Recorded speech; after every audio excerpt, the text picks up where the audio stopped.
Malis tentang Satrio Piningit dan Sabto Palon.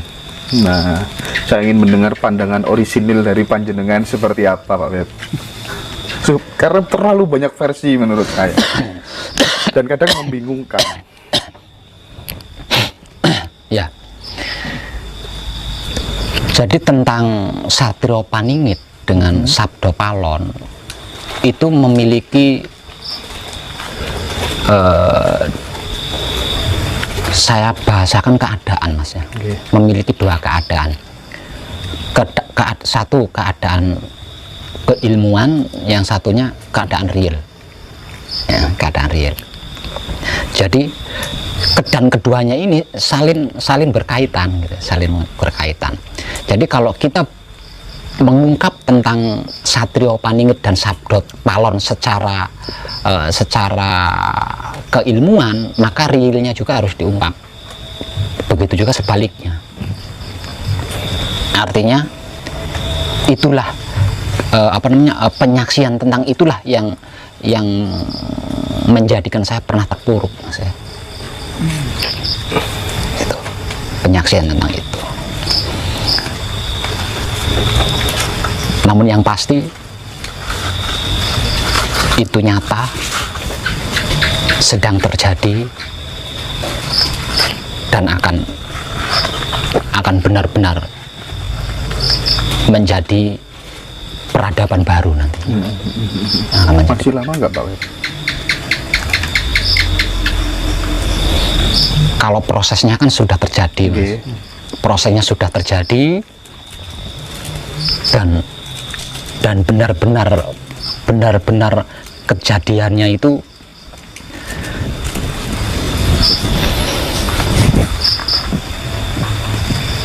di tahun 2025.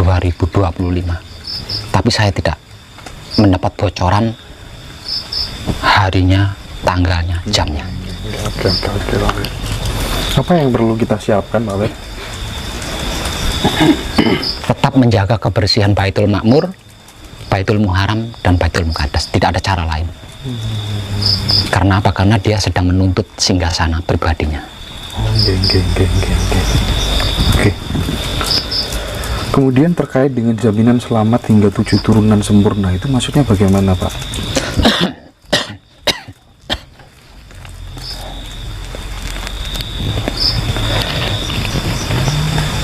Sesungguhnya setiap manusia, khususnya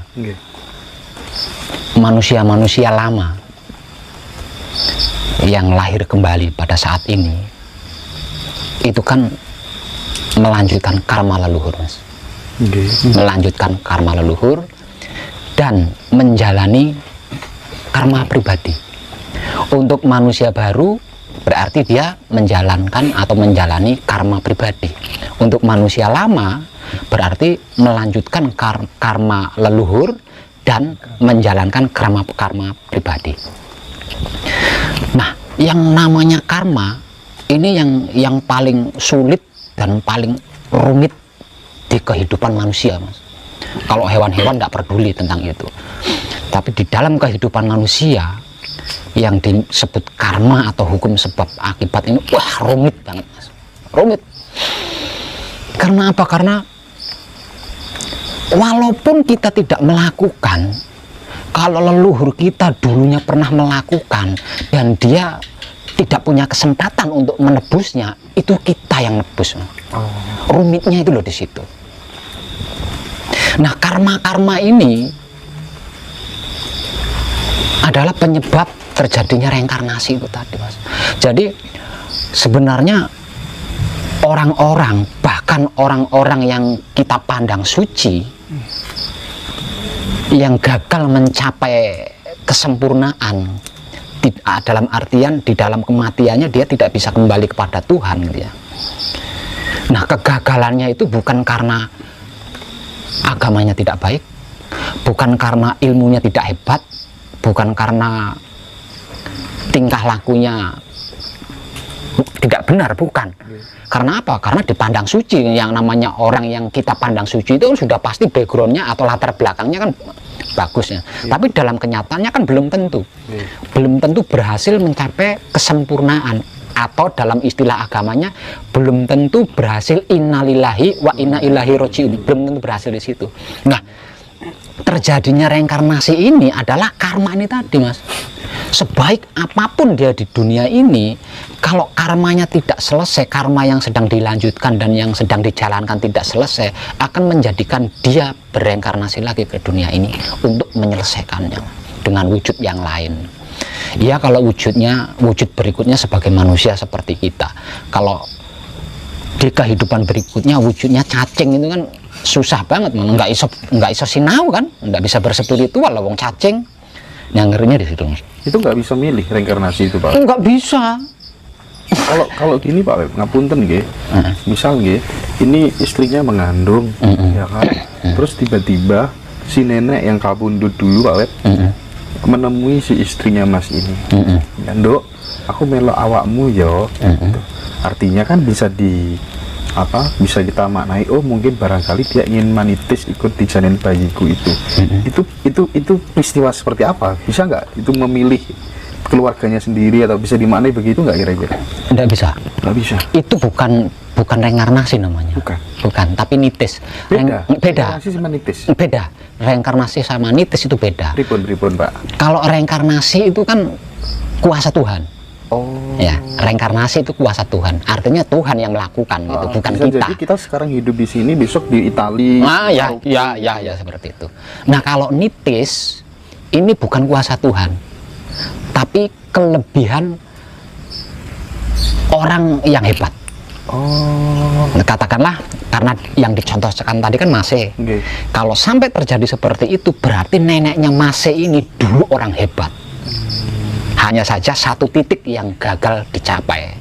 Gitu. Nah, untuk menyelesaikan satu titik yang belum berhasil dicapai itu, makanya dia nitis kan ke cucunya atau. Nah, itu beda dengan reinkarnasi. Beda ya? Iya. Waduh. Itu kayaknya lah Pak Web, bahas reinkarnasi itu kan panjang ya. Panjang banget. Kapan-kapan aja. Nanti kalau saya kesini lagi. Siap. Oke. Ini ada pertanyaan terkait dengan hakikat asmo sejati, Pak Web. Ya. Apa itu, Pak? Asmo sejati. Awal mula seluruh makhluk hidup ya. Awal mula seluruh makhluk hidup itu kan satu dengan yang disebut Tuhan. Ya, bukan di luar Tuhan, tapi berada di dalam Tuhan. Apapun itu makhluknya. Ya. Artinya kalau dibahasakan Jawa, berarti seluruh makhluk hidup itu asalnya kan manunggal.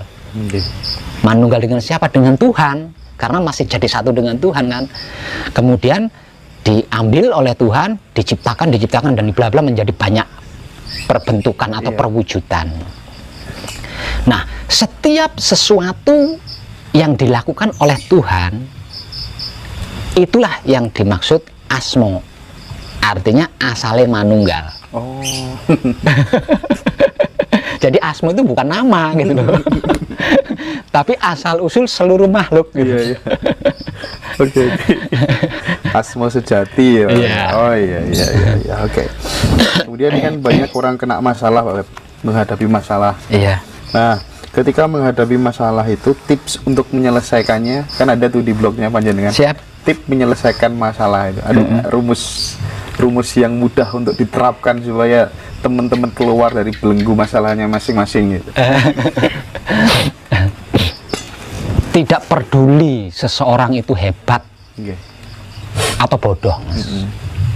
Sesungguhnya Tuhan kita memberikan senjata paling ampuh dibanding senjata apapun. Ini tidak peduli loh, latar belakangnya seperti apa enggak peduli. Semua makhluk diberi senjata ampuh oleh Tuhan untuk bisa berhubungan langsung dengan Tuhan. Apakah senjata itu? Air mata, Mas. Air mata. Hanya saja manusia-manusia modern terlalu angkuh untuk meneteskan air mata, sehingga dia kesulitan untuk berhubungan dengan Tuhan.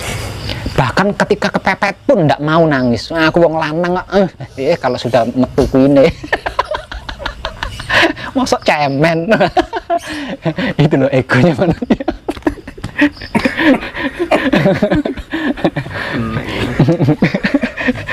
Pedal itu senjata paling ampuh loh, Mas. Saya sewaktu saya masih belajar di dalam agama ya, Mas. Saya pernah mendapatkan sebuah hadis, bahkan bisa dikatakan itu ayat ya, ayat dari sebuah kitab yang menyatakan seperti ini. Suatu ketika Tuhan marah dikarenakan carut marutnya dunia. Lah, makhluk yang paling dikasihi oleh Tuhan kan Jibril. Ini istilah agama loh Mas ya. Ini istilah agama. Nah, makhluk yang paling dikasihi oleh Tuhan kan Jibril.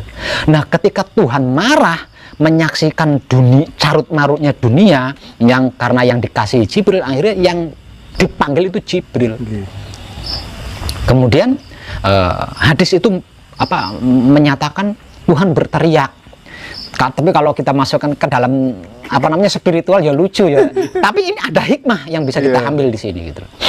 Nah, Tuhan marah. Nah, ketika Tuhan marah itu Tuhan berteriak memanggil Jibril. Jibril, cepat sini. Akhirnya si Jibril ini tergopoh-gopoh mendatangi Tuhan. Ketika Jibril sampai di hadapan Tuhan, kemudian Tuhan berseru, "Aku marah, Jibril. Aku marah." Loh, kok Tuhan bisa marah? Tadi pemaknaan daripada hadis itu seperti itu kurang lebihnya. Loh, kok Tuhan marah? Bagaimana aku tidak marah? Aku ciptakan dunia seisinya ini seindah mungkin. Tapi orang-orang itu menghancurkannya, mencarut marutnya. Aku hancurkan dunia ini. Itu seruan dari Tuhan.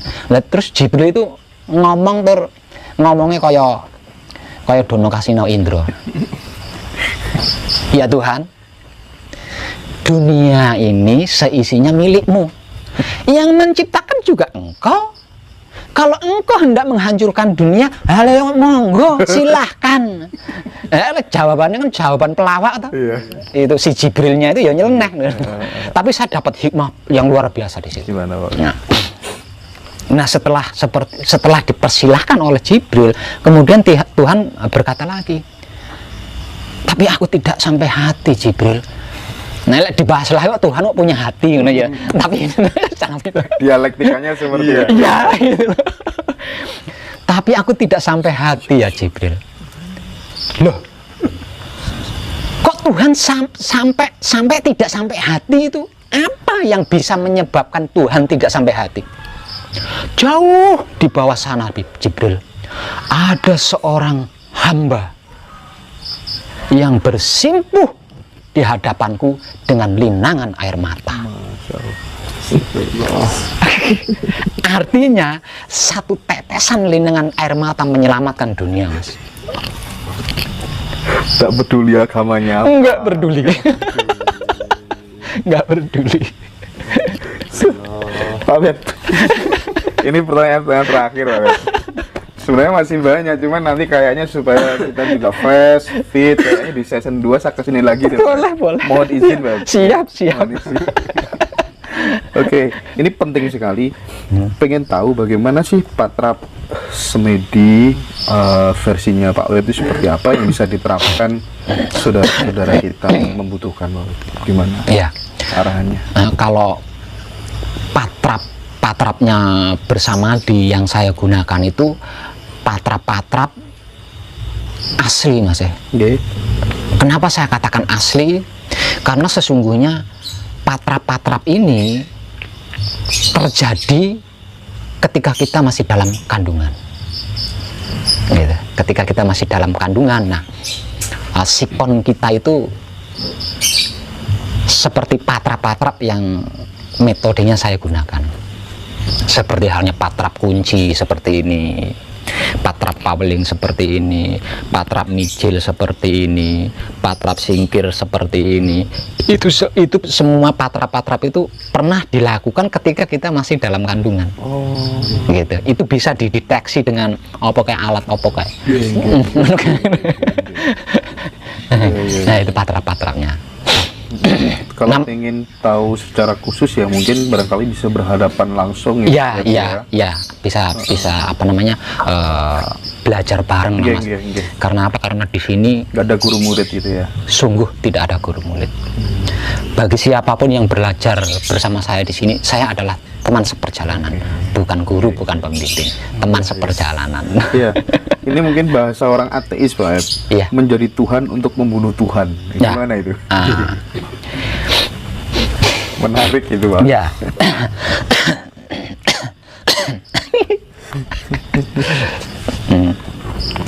Disadari tidak disadari, sesungguhnya kita telah menciptakan Tuhan, Mas. Ini disadari tidak disadari. Ya. Disadari tidak disadari, terlalu banyak gerak-gerik yang kita lakukan, sesungguhnya itu menciptakan Tuhan. Kita membuat TT kecil terlalu banyak gitu ya. Dan itu kita sembah sendiri. Kita puja sendiri. Nah, Tuhan seperti ini harus kita bunuh. Lah, untuk bisa membunuh Tuhan kan kita harus jadi Tuhan. Kenapa? Kita ngambil spiritual dalam agama.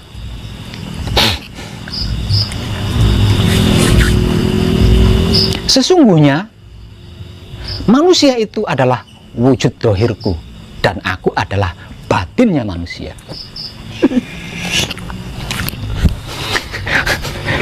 Ya. Lah, hanya dengan itu kita bisa membunuh Tuhan yang kita ciptakan di setiap saatnya. Konkretnya TT kecil itu apa, Pak Web? Katakanlah seperti ini. saya ke apa namanya, ke swalayan. Saya ke swalayan membawa motor. Setelah sampai di swalayan, saya memarkir motor di depan swalayan. Kemudian, ya Tuhan, tolong jagain apa motor saya ya. Nah, ini tetes seperti ini yang harus kita bunuh. Karena Tuhan bukan sapam. Betul. Tuhan yang sesungguhnya itu bukan sapam.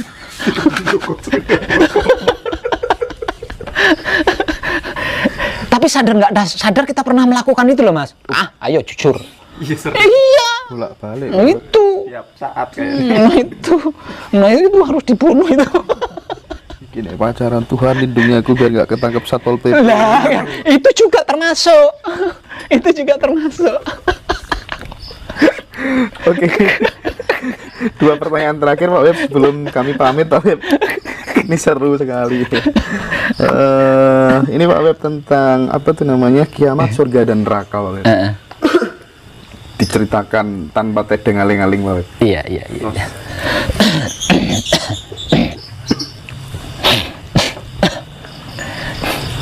Sesungguhnya kiamat surga neraka itu ada, Mas. Tapi hanya berlaku untuk orang-orang yang belum menyaksikan Tuhan. Untuk orang-orang yang belum pernah menyaksikan Tuhan. Ngerti arah aku ning di mana? Ya wes, lek ngono cukup wes. Iya, cukup. Satu pertanyaan terakhir. Ini loh, apa manunggal itu sejatinya menyaksikan kemanunggalannya? Saya bingung terhadap tesis itu. Ya, manunggal itu kan bukan kata-kata, Mas. Manunggal itu kan bukan ucapan. Barang siapa yang merasa dirinya manunggal, berarti kan harus menyaksikan kemanunggalannya. Nah, kalau belum menyaksikan kemanunggalannya, nggak bisa disebut manunggal, Mas. Nggak bisa disebut manunggal. Lah, untuk bisa menyaksikan kemanunggalannya, ya harus menjalani pengkajian mati sebelum mati. Kalau tidak begitu, bagaimana bisa menyaksikan?